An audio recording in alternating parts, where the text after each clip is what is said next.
Pose. Pose.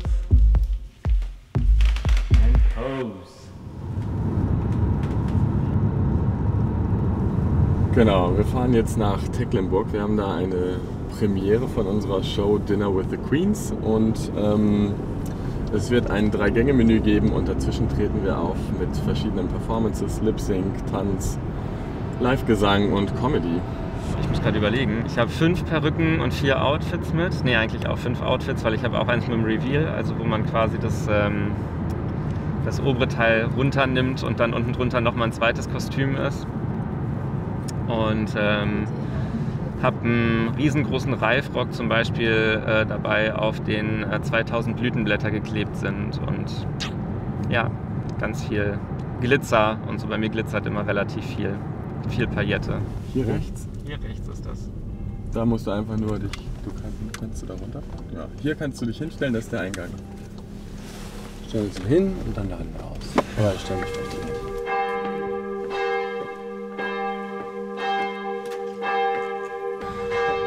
Hier müssen wir nachher mit den Schuhen rauf und runter, wenn wir uns umgezogen haben.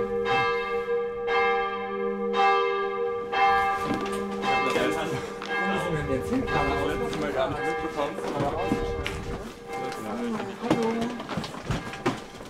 Oh gut, viel Platz. Oh, es gibt sogar einen Oben. Da sind, glaube ich, die Schlafräume. Oh, schwing ich mich im Schlafraum, dann muss ich euch nicht sehen.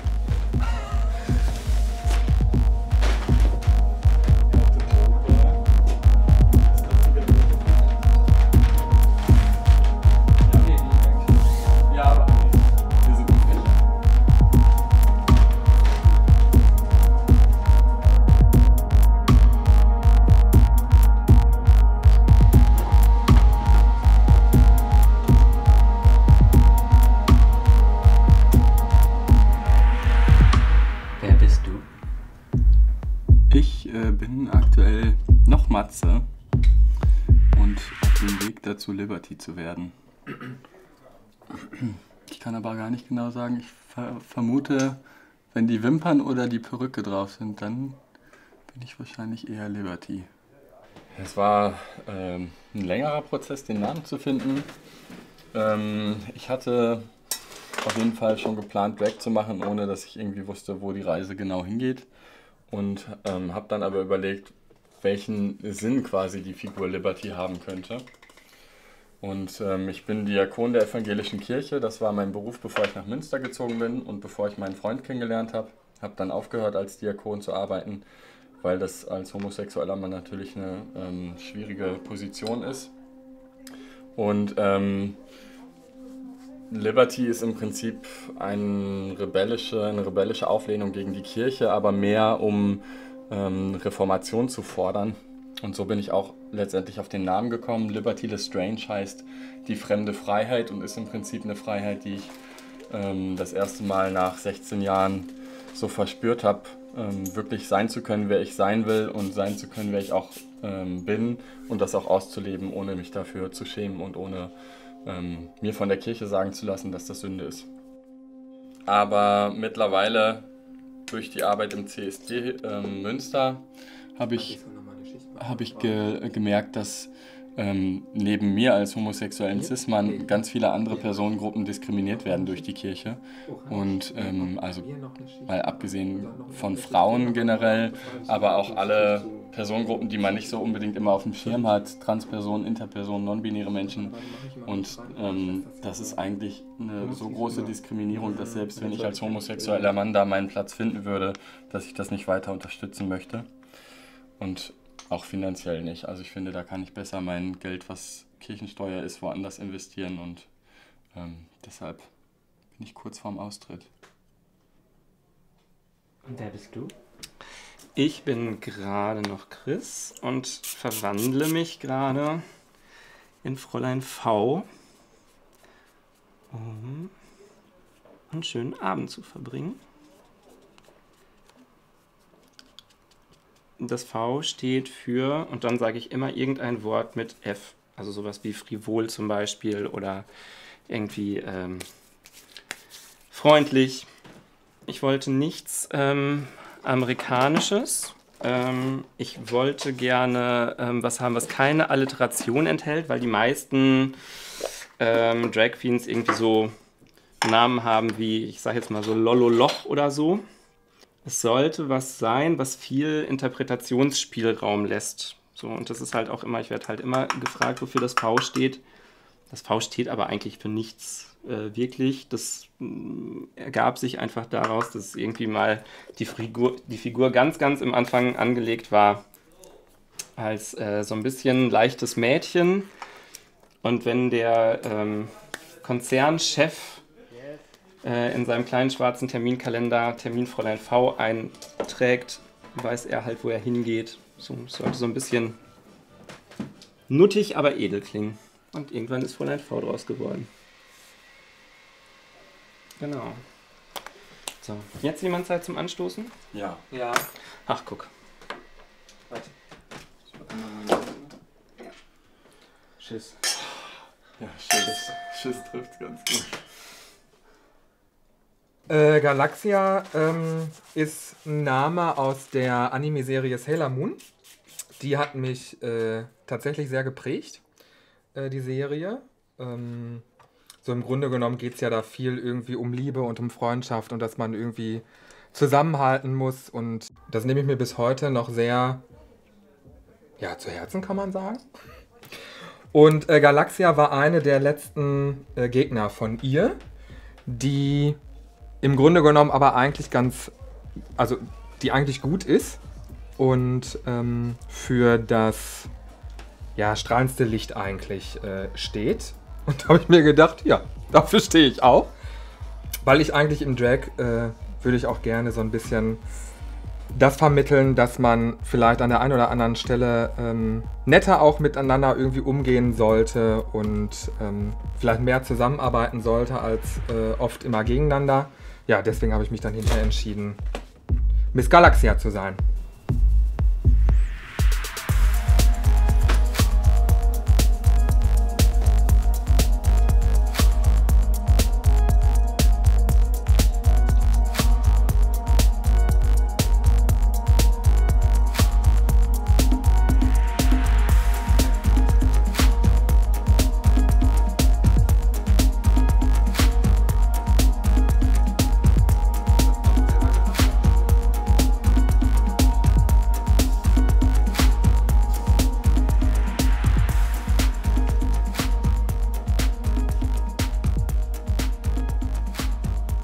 Drag ist im Prinzip entstanden im New York der 70er, 80er Jahre, als Homosexualität noch strafbar und am äußersten Rand der Gesellschaft war.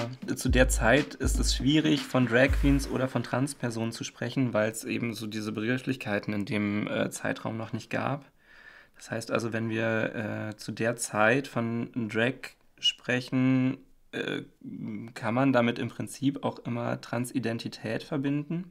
Im Prinzip ist es eine Subkultur, vor allen Dingen Menschen mit Migrationshintergrund in den USA zu verdanken, der sogenannten Ballroom-Szene. Es war eben so, diese Menschen hatten im Prinzip kein Recht und haben von Prostitution und Kriminalität gelebt. Häufig sind diese Menschen eben aufgrund der Illegalität und auch der Missinformation von ihren Familien auch verstoßen gewesen. Das heißt, es gab viele wirklich junge Menschen, also wir reden da ja auch von 14-, 15-, 16-jährigen Minderjährigen, die in New York auf der Straße gelebt haben, anschaffen gegangen sind. Und dann haben sich eben ältere Personen, die erfahrener waren, derer angenommen und haben diese Häuser gegründet, wo quasi es die Möglichkeit gab, sich in einer Art Familienverband zu organisieren. Man hat füreinander gesorgt, man hat füreinander gekocht, man war füreinander da, man hat sich unterstützt und eben den Rückhalt gegeben, der einem von der Gesellschaft nicht gegeben wurde. Ja, daraus ist die Ballroom-Szene entstanden, wo diese Häuser sich gemessen haben im Voguing. Voguing ist zum Beispiel ein Trend, der aus der Ballroom-Szene kommt. Drag ist ein Trend, der aus der Ballroom-Szene kommt. Wie das so häufig bei Trends ist, die ja einfach aus Subkulturen kommen, die sich dann quasi die breitere Masse irgendwann aneignet. Wer kann mir denn mein Kleid mal hinten zumachen? Ja. Oh Gott, ist das die Glocke zur Hexenverbrennung? Ist es jetzt schon soweit? Haben wir es übertrieben? Ich finde immer wichtig zu wissen, dass die ersten Personen, die für die Rechte von Homosexuellen und auch der LGBTQ-Community im Allgemeinen auf die Straße gegangen sind, waren vor allen Dingen eben transidente Personen, Drag Queens und lesbische Frauen. Ne? Auch wenn Homosexualität bei Männern in der Gesellschaft breiter akzeptiert ist, sind das nicht unbedingt die ersten gewesen, die auf der Straße gestanden haben.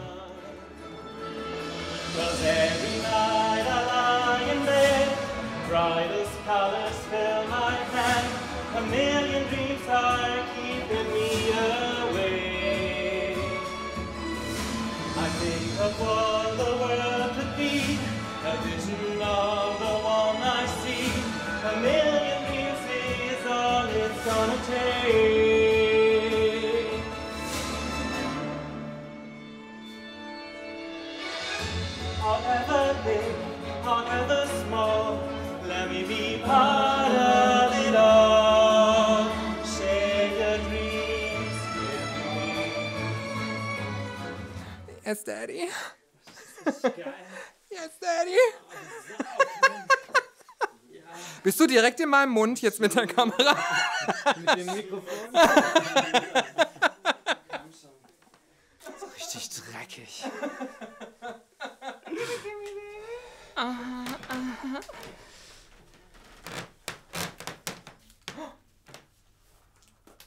Oh mein Gott, wie geil ist das denn? Was? Oh Mann, ihr habt sogar alle Outfits, ey, ihr Schweine.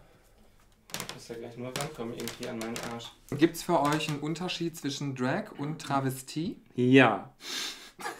Drag ist für mich eine massive Übertreibung und Karikierung von erlernten weiblichen Gendernormen. Also es ist ja alles zu viel und zu groß. Zu viel Make-up, zu viel Haare, zu große Brüste, zu sexy Outfit.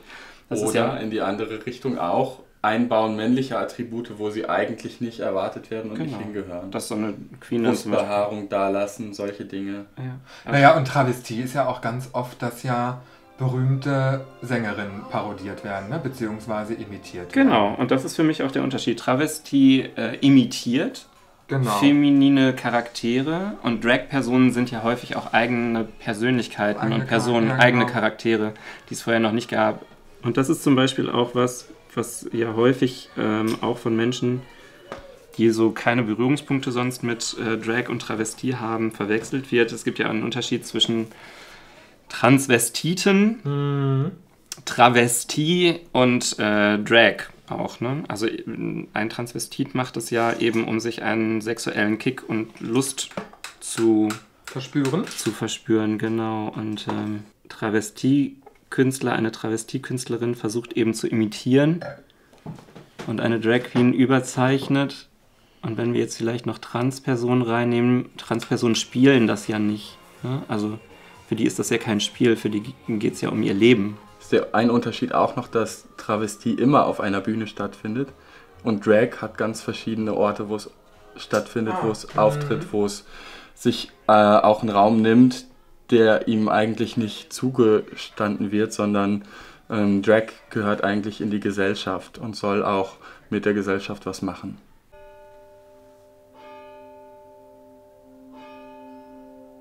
Im Prinzip geht es immer um diese Sexualisierung von Frauen. Es gibt ja einen feministischen Verein in Berlin, der Drag Queens vorwirft, sexuelle Gewalt an Frauen zu befeuern, dadurch, dass sie dieses Überbild kreieren und bei Männern Erwartungen schüren, die eine Cis-Frau nicht erfüllen kann. So, ne? Also wie oft wirst du angefasst oder wirklich extrem bedrängt. Der ging mir bis zum Kinn vielleicht. Ich sag ja, so ein Twinkie. Und dann ist er auf mich zugekommen und ich habe ihn angeguckt und wie ich halt so bin, gelächelt. Und dann habe ich wieder nach vorne geguckt und dann ist er voll auf mich zu und hat mir sofort zwischen die Beine und an den Hintern gefasst. Und dann habe ich dem halt wirklich so die Hand auf die Brust und habe gesagt, nein! So. Und das ist...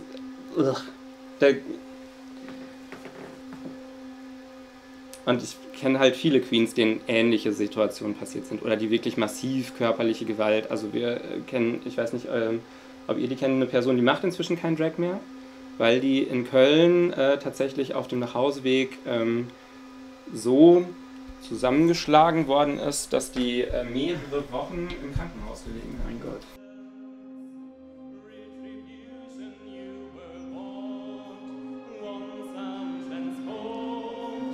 Das ist doch für einen Arsch, oder? Mir hat vor kurzem eine Freundin gesagt, Männer können einem wirklich die letzte Lebensfreude rauben. Ist ein Kind mehr? Das ist ein Kind mehr? Ja. Was mir persönlich ganz wichtig ist, ist, dass man nahbar ist und dass die Leute hinterher mit mir als Drag-Person ein positives Erlebnis verbinden. Und wenn ich damit im besten Fall ein Vorurteil oder eine Ablehnung revidieren kann, dann ist das gut gelaufen. So. Und das ist zum Beispiel auch, glaube ich, was uns so verbindet, dass wir als Drag Queens immer sehr offen und sehr nett sind und viel über uns erzählen, viel mit den Menschen reden, viele Fragen beantworten. Also alles, was irgendwie noch so halbwegs nicht unter der Gürtellinie ist, wird eigentlich auch beantwortet. Einfach um mit Offenheit so ein bisschen für Toleranz zu werben. Und das ist wichtig, der Unterschied zwischen Drag und Nicht-Drag und so. Da gibt es andere Sachen, die mir wichtiger sind.